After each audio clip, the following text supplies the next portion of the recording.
So here we are with the beginning of the motor. Strip and examine, and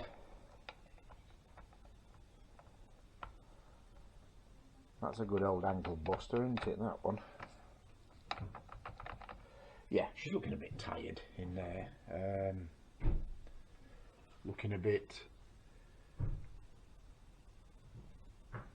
just used, you know.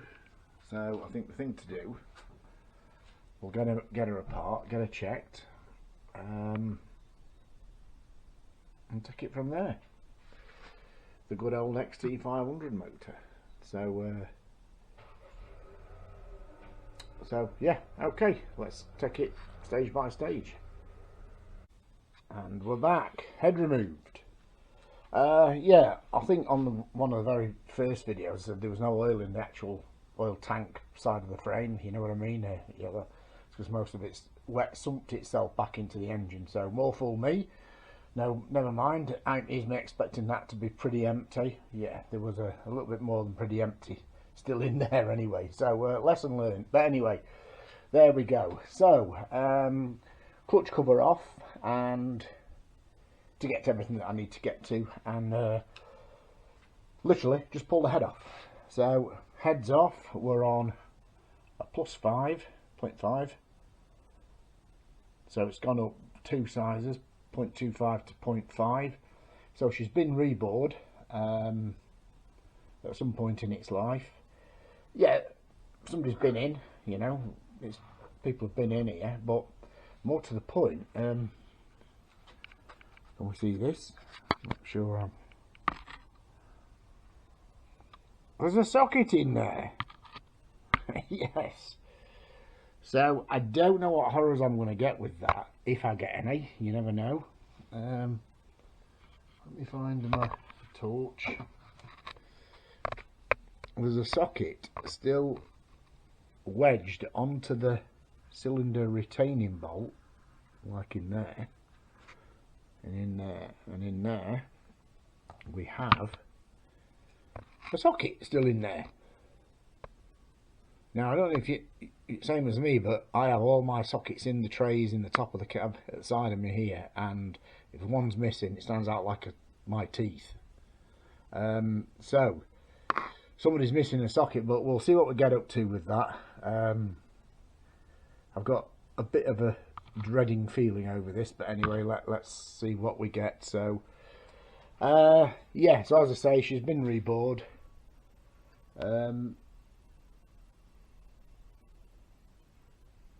We'll get it down a bit further and we'll start assessing it a bit more. It's also had a cam chain in it. It looks to have had a chain in it because it's got one of the soft links in it. So I've just let it drop down there for purposes of this. I want to get the barrel off next and then have a look, and we'll do piston to bore clearance, that sort of thing, and have a look. Yeah, assess it, take it from there. So anyway, we will pick it up in a bit. And as if by magic, what a job getting that barrel off there. Yeah, wrestling with a rhino or something would have probably been a bit. Anyway, it's off, but when the gasket sticks, the dowels stick in the crankcases, and it really can be. I mean, well, before I move to the barrel, let's look at that. There's our offending, well, not offending, but there's our been black painted as well, and it's actually an 11 mil. Still whacked onto end stud, so I think what I might be doing is taking that off, see if we can dress them, the hex down to, along with these, dress them up a bit, down to, even if we're down to 11, or maybe, you know, even if they're pretty easily available, I think we'll get some new ones. But anyway, it came out. That's my that was my real concern, that it wouldn't even want to come out there. But anyway, they came out, so they came off the studs. So yeah, back to this for the minute. Not quite liking what I'm seeing here. There's some serious kind of pickup marks here.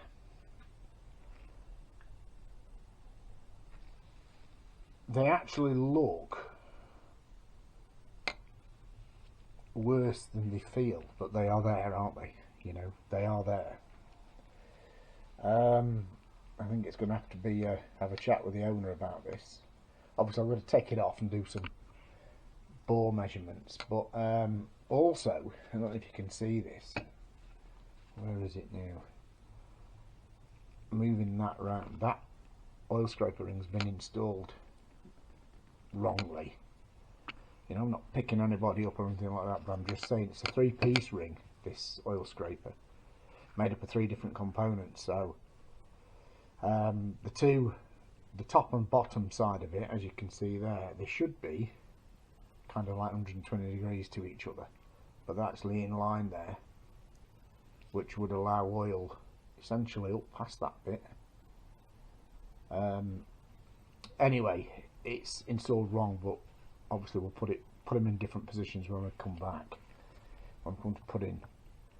There's not much side to side. It is a complete bearing engine, ball roller bearing engine. So, so yeah, there's very little on there. It's just this that concerns me a little bit. Somebody has been in before with all the copper grease. I mean, we know it's been bored in, but somebody perhaps not too long ago has been in. I don't know. You never know, do you? So, got some copper grease on them studs there. Somebody's actually tried to prevent a load of grief getting the barrel off again.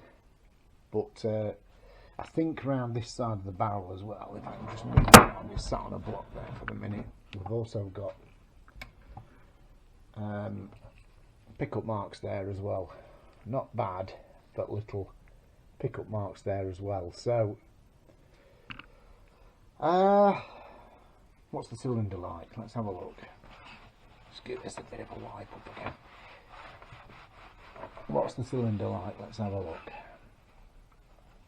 Right, how am I going to do this? I'm going to have to just. Okay. Got the old manual there for any references, clearances, etc. Torque settings. So yeah, let's have a look at this and just see what you're seeing.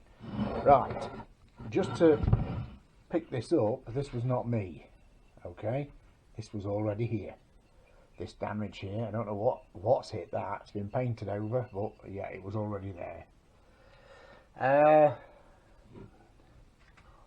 As I say, what a job getting that off there. But it can all go in for vapor blasting, and I actually freed it by actually hitting that with the rubber mallet and a block of wood on the bottom of that, and I managed to just get that dowel there to start to free off. Then spraying some light oil and whatever in backwards and forwards. You can see the corrosion there on that. So anyway, let's have a look inside the bore.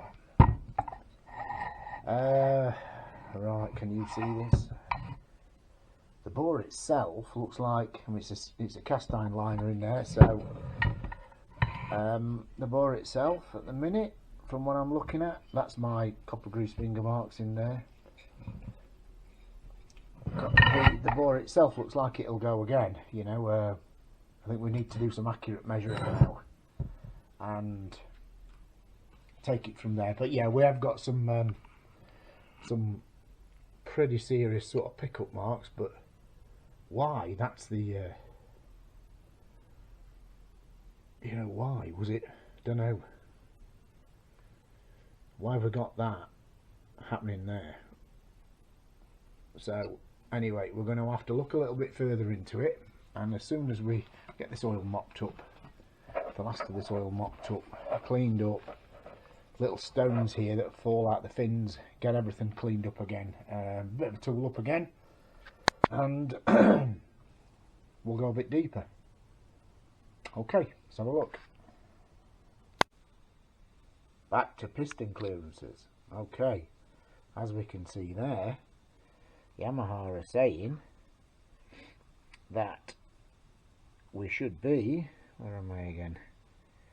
Cylinder bore, piston clearance, we're looking at 2 thou to 2.5 thou, or 0.05 to 0.055. Okay, basically, and it says the wear limit there is essentially 0.1. It's 4 thou. Once she's over 4 thou, that's it. It's okay. On here, this is the don't know, let's see it while I'm 0.051. This is the pretty much the max that Yamaha say it should be. So I'm going to try and set this up now. I'm going to try and set this up. Right, hang on. Let me see what you're seeing. Okay. Rings off the piston. Thrust sides to the thrust sides of the cylinder. And I'm holding it. I'm going to have to catch this. Ready? I think it's pretty definitive. That's way over. I did measure it. It's at about 9 thou it starts to just bind up in the bore. So at 9 thou it's twice the limit, twice its limit. Having said that, in the cylinder there's still honing marks visible in the cylinder. Now I know you can get some bore wear and still see honing marks, so what I'm going to do next is get the bore gauge measuring tool and measure. But I think what we're going to get is, I think what's going to happen is we're going to be okay on bore size, because let me show you where I think most of the wear is. Okay, so I've just got a vernier, a Michitoyo one, you know, it's so, and I'm going to just, now the biggest this piston will be is here across the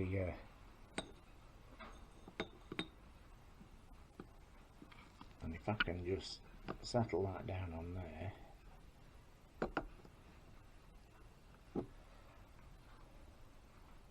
87.3, should be 87.5. so if we added the 2.5 on, sorry, the 0.2 on, that's as good as our 8 thou. That gives us back to our clearances. So most of the wear, what you can see it is anyway, most of the wear is in the pistons. So I think for this restoration or rebuild or whatever you want to call it, I reckon we'll get away with putting a piston in it. That's been in there a while, that. I mean, to do that underside of there as well, it's you know, so that's what we're looking at. Rings are out over there, just on the side over there, marked up so I know which way around. They're actually not 100% sure whether these were in upside down. I'm always marking them up with a marker pen showing which side was up. So again, I want to tool up again now, feeler gauge stuff. I'm going to set up the bore gauge and I'm going to measure the bore to make sure we're within spec to actually put a another piston of this size, a new piston of that size, back in there, which will put our clearances back to pretty much what we're after. So yeah, we're going to pick it up again in a minute, well, in a bit. And then slightly suspicious of oil pump, with it filling itself up as well before, and so I might just look into if there's a kit oil for the oil pump, because it's never had it. Anyway, I'll update you on that as we get a bit further in. Okie dokie, just about got set up for, let's measure up this bore. Okay, see if we can get it all on camera. Typical sort of doing it live, who knows what's going to happen, but let's try it. Okay, so what we've had to do is make sure we get the correct fitment out of the selection for the bore measuring gauge that's going to incorporate the bore that we're actually going to be looking at. Okay, so there's that bit. So he's been tightened up. The next stage is we need to know, we need to find a datum point, something we can actually reference and we know is accurate. Okay, so I always like to kind of second guess equipment. This micrometer here is starting out at exactly, well, it's between 75 to 100 mil. We've got an 87.5 mil bore that we want to see how close it is to 87.5. It should be 87.5.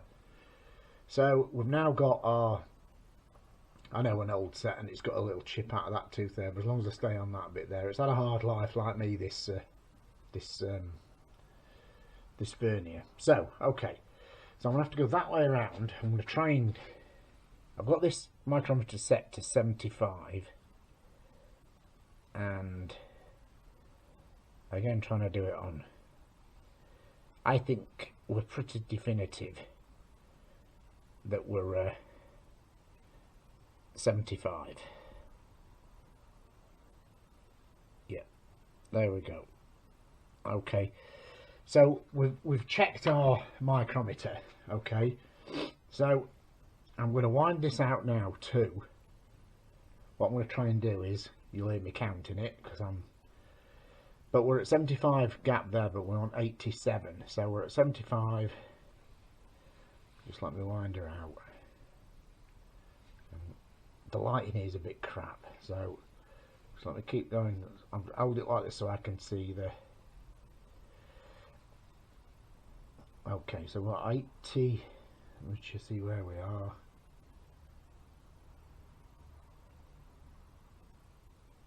Right, that was 85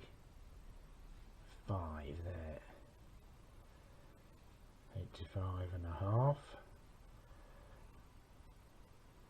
86.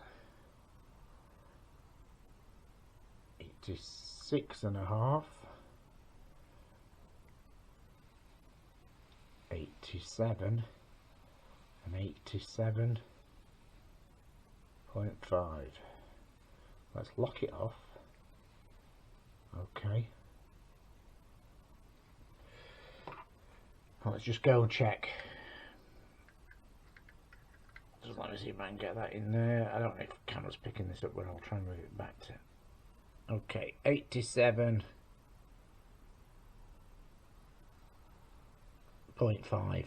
I'm hoping that's picked that up. 87.5, there we go. Okay, we know we're at 87.5 now. This is what that bore should be, that size, but obviously we can't work that in there, so we have to get set up now. We know this is the distance, the gap we want to measure. So what we're going to do is just going to put my bore gauge now, he says, in here.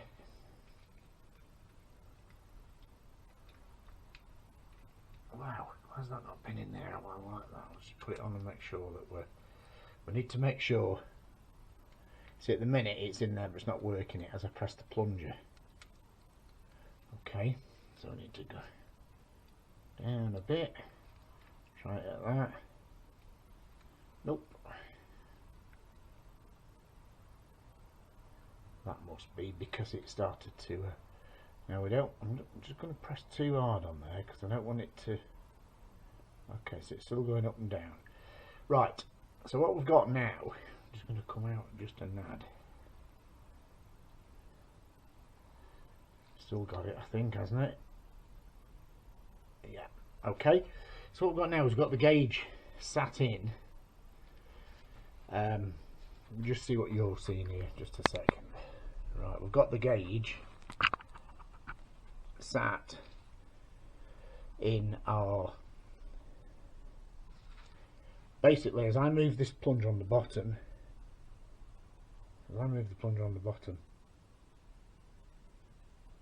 it's measuring it up here. Okay, so what we need to do, what I'm going to do now is I'm going to zero that. Okay, we zero at that now, and just check it comes back to zero.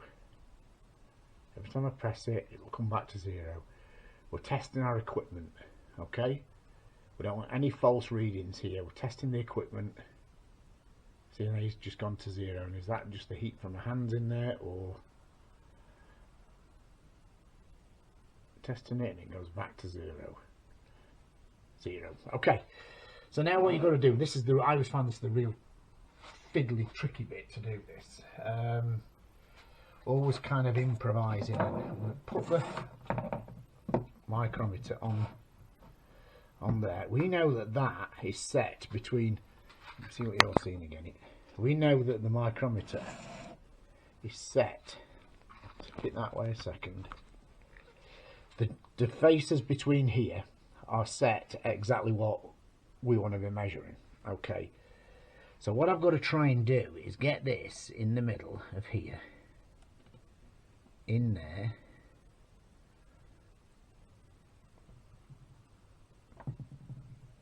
and then zero it. Did I do it this time? Did I actually do it this time?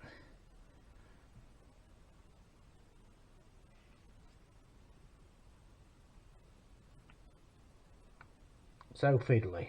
What we've done, but by doing that, what we've actually done is we've transferred our 87.5 across to our bore gauge.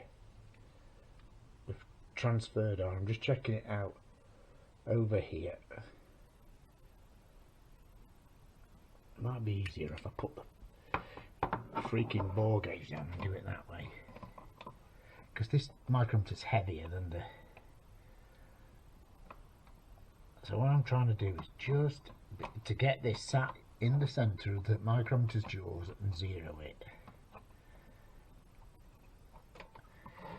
Okay, which is proving to be harder, as it always is when you're doing it on camera, especially with oily gloves on as well. I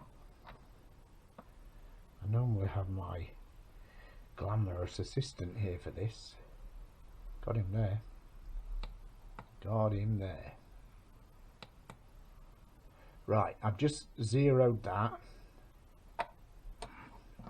I'm just going to check it now. Let me put that under there. Stop it waggling around. It's always the same when you're on camera, isn't it? I'm not going to do a retake on it because this is how it actually is. So, there we go. Perfect. I'm going to remember that format for next time.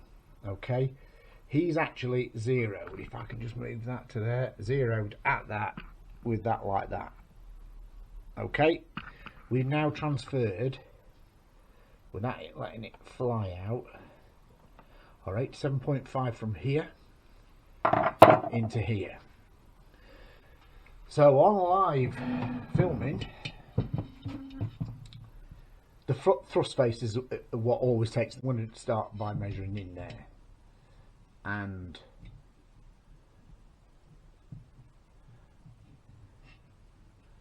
okay, let me just get this now so you can see this.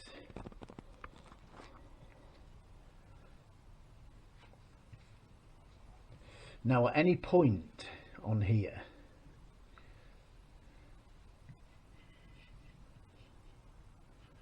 I've got to try and get that as close to zero as I can, and that is, once it's gone as close as I can get it to zero, that's showing our wear. So we've now gone, if I just double check this as well, if I press in, eventually I can get it to go to zero. Okay, if I let it out past zero, it turns to a negative. So any wear will register as a negative on the gauge. Okay, so if I now zero it up, so obviously if I put it in angular like this, I can get a hell of a big wear reading, but what I'm looking for is actually the minimum. If I can just get a torch on here. How's this? Does that work? Yeah. If I can get a minimum, my minimum amount on this, what did we see then, a 4? So at any point 3.03 of a mil, okay, I can get it down to 0.03. The closest I can get it is 0.03. What's it like further down the bore? Do I see a 3 again, or is it the 3 out near? 3's there again, look. I want it popping out the top, but see how far down I am. See, I've got a 3 again there. I can get a 3 there. Okay, I can get a 3 on that. Get it down to 3. Okay, the minimum I can get it down to. So what this is showing me now is this bore is oversized by 0.03 of a millimeter. Now that goes to show that, as I said before, I feel that the wear is all in the piston. See what I can get that down to. Is predominantly in the piston. I mean, Yamaha spec, we looked back in that book, Yamaha spec said 4 thou, didn't it? 0.1 of a mil bore wear before it wants a rebore, before you're going up again. And we haven't got, if it was, let me get it, if it was like that much over, we'll be wanting a rebore. But this is back now within, I can get it to, the minimum I can get it down to is around point, there we sort of 3 again. So let's go, just 2 seconds. What should happen is, if we look on the non-thrust side, what should happen, we might even get thinner than that, get it down low, yeah, down to a 2, look, on the non-thrust sides. So we're down to a 2, we got it, managed to get it to a 2. There we go, there's the 2 again, at different points in the bore, because obviously the way the crank's moving and the way it pushes the piston against the thrust faces of the bore, these take, this part of the bore and this part of the bore take the most wear. This side and this side are just kind of making the circle up, but the actual thrust sides that the piston is thrusting against is the fore and aft, if you like, so they're going to get the most wear. So if I now turn it back to measure on the thrust sides, basically the bits that are going to be worn the most. Okay, and I was going to try again. I got that to a 3 there. There's a 3.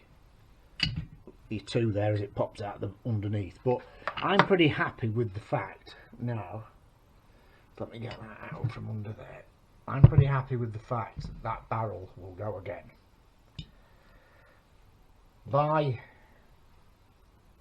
Yeah, it's a relatively simple operation. Yeah, you need the gear. You need the gear to do it, but I know that that cylinder now is, as far as I'm concerned, it's, what did we get it to? If we'd have got it to 0.05, it would be halfway to wanting the rebore, but it's actually not quite there yet. So for me, it's not big enough, and it wouldn't be round enough anyway, but it's not big enough to go like a 0.75. It was on a 0.5 piston, which is here. As we can see, this has had a lot of grief. And actually, see, when I'm talking about the thrust sides, just slide that over now out of the way. The thrust sides, where are you looking here? Right, if we look at the thrust sides of the piston, you can really see the scoring in the thrust sides of the piston. Yet, I know we've got the budget, but not much sort of this side here. And it's always, I mean, look at that. Look at that. I mean, that's where the wear is. Okay, so we basically want to replicate that. We want a new one of those in there. That wants a little bit of a tickle up with a honer. And another 87.5 piston putting in. It is a genuine one, that Yamaha in the, so that's what we need to do. I hope that picked it up, because I can't kind of watch the screen and see it and see what's being filmed at the same time. So anyway, I'll have a look at this, and if it's all good, then we'll let it go. So tool up again, wipe up again. I don't believe how much oil's come out of this thing, but get it ready for going in the parts wash, and we'll get it all vapor blasted. But that's basically, for me, I'm quite happy with that cylinder being this side of a rebore. Yes, there is wear in it to the tune of 0.03 0.03 we got it down to. Okay, so at that we are, let's just do a quick conversion on this. Let's see if that works. Go to,